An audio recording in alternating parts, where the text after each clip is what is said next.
నమస్తే. ఇన్నాళ్ళు నన్ను సపోర్ట్ చేస్తూ, ఎంకరేజ్ చేస్తూ మీ ప్రేమని నాకు అందిస్తున్న ప్రతి ఒక్కరికి కృతజ్ఞతలు.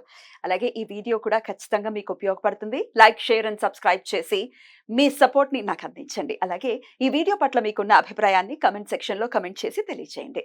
ఇప్పుడు వీడియోని చూద్దాం. నమస్తే. Welcome to our channel. నేను పద్మిని. ప్రస్తుతంతో పాటు ప్రముఖ ఆధ్యాత్మికవేత్త, వాస్తు జ్యోతిష పండితులు, లలిత ఉపాసకులు, వాస్తు జ్యోతిష శిక్షణ నిపుణులు బ్రహ్మశ్రీ నానాజీ పట్నాయక్ గారు మనతో పాటు ఉన్నారు. మాట్లాడదాం సార్. నమస్తే సార్. శ్రీమాత్రే నమః. సార్, ఒక జాతక జ్యోతిష పండితులుగా చెప్పండి సార్. మీరు ఒక జాతకం చూసినప్పుడు రకరకాల ఆస్పెక్ట్స్ గురించి ఖచ్చితంగా చెప్తారు. బాబు, నీకు దీనివల్ల ధనం అనేది వస్తుంది, నీకు ఇలాంటి భార్య వస్తుంది, నీకు ఇట్లాంటి ఉద్యోగం అయితే సూట్ అవుతుంది, ఇవన్నీ చెప్తారు కదా. మరి మరణాన్ని కూడా సూచిస్తుందా జాతక చక్రం? ఒకవేళ సూచిస్తే దాన్ని తప్పించుకునే మార్గం ఉందా? అసురుల్లా కాదు, దైవ శక్తితో. మనకి పురాణాలు చాలా ఇలాంటి విషయాలను పురాణాలు చాలా అంశాలు చూపిస్తారు. ఎందుకు మనకి ఆదిశంకరాచార్యులు వారు 8 సంవత్సరాలు ఈ భూమి మీద తిరుగుదామని వచ్చి ఆయన మార్చుకున్నారు. 32 సంవత్సరాలు దాదాపుగా 8 4 32 అంటే 3 times అతను ఇది పెరిగింది. అలా ఏంటంటే మనకి మీరు ఇందాక అన్నట్టుగా వివాహం విషయం 4-5 సార్లు వస్తుంది. టైము 4 to 5 times వస్తుంది వివాహ సమయం అనేది ప్రతి వ్యక్తికి. అంటే ఒకసారి మిస్ అయింది, గ్రహస్థితి అనుకూలంగా వచ్చింది, అప్పుడు ఏదో బిజీ వల్ల చేసుకోలేదు, మళ్ళీ ఇంకోసారి వస్తుంది. అలాగే ఆ వివాహం చేసుకోకూడని సమయాలు కూడా 4-5 సార్లు వస్తాయి లైఫ్ లో. అంటే దాదాపుగా 20 years నుంచి 35 years ఆఫ్ స్పామ్ లో వస్తూ ఉంటుంది మీకు అది. అప్పుడు మీరు కరెక్ట్ టైం తెలుసుకొని చేసుకోవాలి. అలాగే మనిషి యొక్క ఆయుష్ గండాలు ఉంటాయి లైఫ్ లో. అది డిపెండ్ ఆన్ చార్ట్. ఒక చార్ట్కి ఒకలాగా ఉండాలని రూల్ లేదు. కొంతమందికి ఒకే గండం ఉంటుంది లైఫ్ లో, అసలు కొంతమందికి గండమే ఉండదు. కొంతమందికి అడుగడుగున గండంలో ఒక 4-5 గండాలు ఉంటాయి. యాక్సిడెంట్స్ అవ్వడం కానివ్వండి అలాగా. ఇక్కడ ఏంటంటే ఈ గండాల్లో మనిషి ఖచ్చితంగా మరణించాలని రూల్ లేదు. దీనికి మనం చేసే కర్మ, మనం చేసే నిత్య పూజ ఆరాధన, ఇంట్లో వాళ్ళు చేసే పూజలు కావచ్చు, ఏ గోశాలకు వెళ్ళి గోవులకి సేవ చేయడం కావచ్చు, ఏదైనా కావచ్చు, ఆపుతుంది అక్కడ.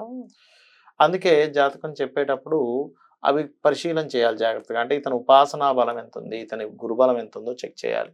గురుబలం లేకుండా నువ్వు ఇక్కడ చచ్చిపోతావని చెప్పకూడదు, నీకు ఇక్కడ డేంజర్ ఉంది నువ్వు అయిపోతావని చెప్పకూడదు. ఎందుకంటే అక్కడ గురుబలం ఉంది అనుకోండి, చిన్నదేంతో పోతుంది, తెలుస్తుంది. తెలుస్తుంది. మోడ్ ఆఫ్ డెత్ అంటారు దాన్ని. మోడ్ ఆఫ్ డెత్ అంటే ఈ వ్యక్తి యాక్సిడెంటల్ గా మరణిస్తాడా, లేకపోతే అనారోగ్యంతో మంచం మీద ఉండి మరణిస్తాడా, లేకపోతే సునాయాసంగా. కొంతమంది ఇలా అప్పుడే కాఫీ తాగి అలా పెట్టి పడుపు నిద్రపోయారండి అంటారు, అదృష్టవంతులు. మామిడి పండు దించి చనిపోయారు, నేను చాలా విన్నాలంటే. పెరట్లో అలా కూర్చొని కొంతమందికి అయితే, అంటే మహాయోగులకైతే నేను ఇవాళ చనిపోతుందని తెలిసిన వాళ్ళు కూడా ఉన్నారు. చెప్పలేదు, చాలా మంది అలా. అయితే ఇక్కడ ఏంటంటే ఫస్ట్ ఆఫ్ ఆల్ ఎవరికైనా దీర్ఘాయుద్ధాయం ఉండాలనే కోరుకోవాలి కూడా. ఈ జన్మజాతకంలో 2, 7, 8, 3, 10 కాంబినేషన్ అని ఉంటుంది. 2 మారక స్థానం, 7 మారక స్థానం. 2, 7 ఎందుకు తీసుకుంటామంటే ఆయుష్కి వ్యయభావాలు ఇవి. 3, 8 స్థానాలు వ్యయ స్థానాలు అంటారు. సో 3, 8కి 3, 8 ఆయుష్ స్థానాలు. ఆయుష్ స్థానానికి వ్యయ స్థానాలు 2, 7. 8 ఆయుష్, 3 ఆయుష్, ఈ 2 ఆయుష్ స్థానాలు. 2, 7 అనేది వ్యయ స్థానాలు వీటికి. అందుకని ఆయుష్ను తగ్గించే స్థానాలతో పాటు ఈ వాటికి వ్యయ స్థానాలైన 2, 7 కూడా దశాభుక్తి అంతరాల్లో ఆపరేట్ అయితే, ఆ లార్డ్స్ దశలు వస్తాయి కాదు, ఆ లార్డ్స్ కాకుండా వేరే వాళ్ళు ఇస్తారు ఆ ఫలితాలు. 2వ అధిపతి 7వ అధిపతి ఇవ్వాలని రూల్ లేదు. ఒక్కోసారి 2వ అధిపతి 5వ అధిపతి ఫలితాలు కూడా ఇస్తుంటాడు, 7వ అధిపతి ఇంకేదో ఫలితాలు ఇస్తుంటాడు. ఆయనే ఇవ్వాలని రూల్ లేదు. ఎవరు ఇస్తున్నారో పట్టుకోవాలి. వీళ్ళు జస్ట్ స్టార్టింగ్ పాయింట్ కారకుడే. ఈ సెకండ్ లార్డ్ అనేది సెకండ్ ఎలా స్టార్ట్ అవ్వాలనేవాడే, దాని తర్వాత అంతా వేరే ఉంటుంది. ఇప్పుడు ఎట్లా అంటే, ఇప్పుడు చూడండి, ఏదైనా ఇప్పుడు మనకి బైక్ కారు ఉన్నప్పుడు ఆ ఫస్ట్ ఆ స్పార్క్ ఇట్లా వస్తుంది దానికి. అట్లా స్పార్క్ ఇవ్వడానికి మాత్రమే సెకండ్ లార్డ్ మీకు ప్రాణం తీయాలని రూల్ లేదు. సెకండ్ లార్డ్ ఇంకోళ్ళకి ఇస్తాడు. వాళ్ళు ఎవరు? వాళ్ళు మహాదశ అంతర్దశల్లో ఎప్పుడెప్పుడు వస్తున్నారు చెక్ చేసుకొని దాన్ని, అదేదైనా నిజంగానే జలగండాల, అగ్నిగండాల, యాక్సిడెంట్ గంటాలు ఉన్నాయేమో చూసుకొని ఆ పర్టికులర్ టైంలో మీరు ఆ దానం ఇస్తే మీరు బయటపడిపోతారు. దానం ఇవ్వడము, లేకపోతే ఏదైనా ఆలయాలకి ఇంకొంచెం ఎక్కువగా ఉంది మీకు దోషం, ఏదైనా ఆలయానికి సింపుల్గా మీరు ఆ శివాలయానికో దేనికో అక్కడ ఏదైనా మీ యొక్క వంతు సహాయం ఏదైనా చేసినా, పునరుద్ధరించడానికి కూడా ఆ చేయొచ్చా? పునరుద్ధరించడానికి కొన్ని ఉమ్. కొన్ని జీర్ణమైపోయినటువంటి జీర్ణమైతే ఆలయాలు అవును ఉంటాయి. అవును. అలా జీర్ణమైన ఆలయాలకు పునరుద్ధరణ కోసం అని మీరు ఏదైనా ధనము లేకపోతే మీ సేవ ఏదైనా చేసినా కూడా మీకు అది ఆయుష్. పుణ్యం కింద కలిసి వచ్చి అతనికి ఆయుష్ పెరుగుతూ ఉంటుంది. ఎందుకంటే ఒక చిన్న ఎగ్జాంపుల్ చూడండి, మనం హిమాలయాల్లో కొంతమంది 1500 2000 సంవత్సరాలు బ్రతికిన వారు ఇప్పటికీ ఉన్నారు. ఆ. మరి వాళ్ళ ఆయుష్ 120కి అయిపోవాలిగా. ఆ. ఎందుకున్నారంటే సాధన ద్వారా మనం పెంచుకోవచ్చు. ఇది చూసుకోకుండా ఉండడం వల్ల తొందరగా కూడా మన ప్రాణం పోయే ఛాన్స్ ఫ్రీ వీల్ ఇచ్చాడు భగవంతుడు ఆ విషయంలో కొంతవరకు. ఓకే.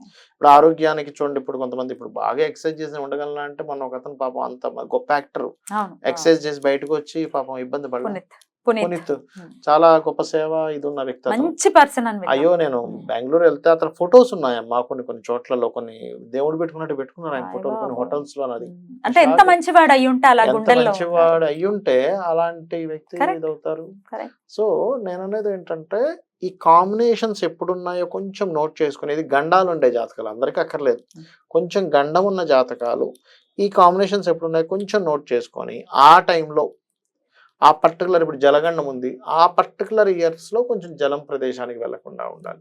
అయితే ఇక్కడ ఏమవుతుందంటే జలగండం ఉందనుకోండి, అది ఎంతసేపు మిమ్మల్ని నీటి దగ్గరికి తీసుకెళ్ళాలని రూల్ లేదు.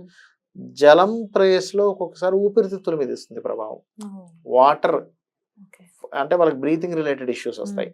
అప్పుడు దానికి సంబంధించినటువంటి నువ్వు ఆయుర్వేదం వాడతావా, మెడిసిన్స్ వాడతావా, ఎక్సర్సైజ్ చేస్తావా అది తెలుసుకోవాలి. అది జాతకం చూపించుకుంటేనే ఒక ఐడియా తెలుస్తుంది, రైట్, ఖచ్చితంగా తెలుస్తుంది. అది ప్రత్యేకించి జలగండం గురించి సార్ మాట్లాడుకుంటే మొన్న రీసెంట్ టైమ్స్ లోనే ఒక ఫ్యామిలీ మొత్తం కొట్టుకుపోయింది. ముగ్గురు చనిపోయారు ఆ ఫ్యామిలీ. ఒకరికి గండం ఉన్నా మిగతా వాళ్ళని తీసుకెళ్లే పరిస్థితి ఉంటుందా? అంటే రెండు విషయాలు ఇక్కడ మీరు అన్న మంచి క్వశ్చన్ వేశారు. ఎందుకంటే ఒకరికి గండం ఉంటే వేరే వాళ్ళకి తీసుకెళ్ళినా కొంచెం దూరం వెళ్ళాక ఎక్కడో దగ్గర బతుకుతారు. వీళ్ళకి లేకపోతే వీళ్ళకి కూడా జలగండాలని అనుకోండి, ఆయుష్ అయిపోయింది అప్పటికి, అయిపోతుంది, వెళ్ళిపోతారు. మొన్న 5 పసిపిల్లలు కూడా ఉంది అందులో. అయ్యయ్యో చాలా బాధ అనిపించింది. అలాగే మనకి అగ్నిగండాలు ఉన్నప్పుడు ఏంటి, కరెంట్ షాక్ తగలడము, అగ్ని ప్రమాదాలు రావడము. పొద్దున కూడా ఒక జాతకం చూసి అమ్మ మీకు అగ్నిగండం ఉందంటే, అవునంటే నేను ఒకసారి నా అంతటి నేను కిరోసిన్ పోసుకొని తగలబెట్టుకుందాం అనుకున్నా. మా భార్య భర్తలకు గొడవ వచ్చినప్పుడు అది ఆవేశంలో చేశాను, బట్ మళ్ళీ అది ఇదైంది. ఒకసారి ఇక్కడ పెళ్ళిలో కూడా నా చీర తగలబడిపోయిందని చెప్పింది ఆవిడ పొద్దున, జస్ట్ మార్నింగ్ ఒక కాల్ చూసి మాట్లాడినప్పుడు. సో అట్లా ఏంటంటే ఆ ఉన్నప్పుడు పర్టికులర్గా దానికేంటి, ఆ అగ్నిని ఏ గ్రహం ఇస్తుంది, అగ్నితత్వ రాసులు అంటారు. అంటే మేషము, సింహము, ధనస్సు రాసుల్లో అగ్ని గ్రహాలు ఉండి దానికి అష్టమ సంబంధం వస్తే అగ్నిగండం వస్తుంది. వాయుగండం ఉంటుంది, ఊపిరి వల్ల వస్తుంది అది. లేదా ఒక్కోసారి గాలి కొట్టుకుపోయాడు అంటారు, గాలి వల్ల పడిపోయాడు అంటారు. భూగండాలు ఉంటాయి, యాక్సిడెంట్స్ అవుతాయి భూమి మూలంగా, భూతత్వ రాసులకు సంబంధం వస్తుంది. సో వాళ్ళకి ఏ రూపంలో గండం అనేది ఉంది, అది ఆగే యోగం ఉందా కూడా చెక్ చేయాలి. ఎంతసేపు మనం గండం ఉంది కదా హడలెత్తిచ్చేయడం కాదు.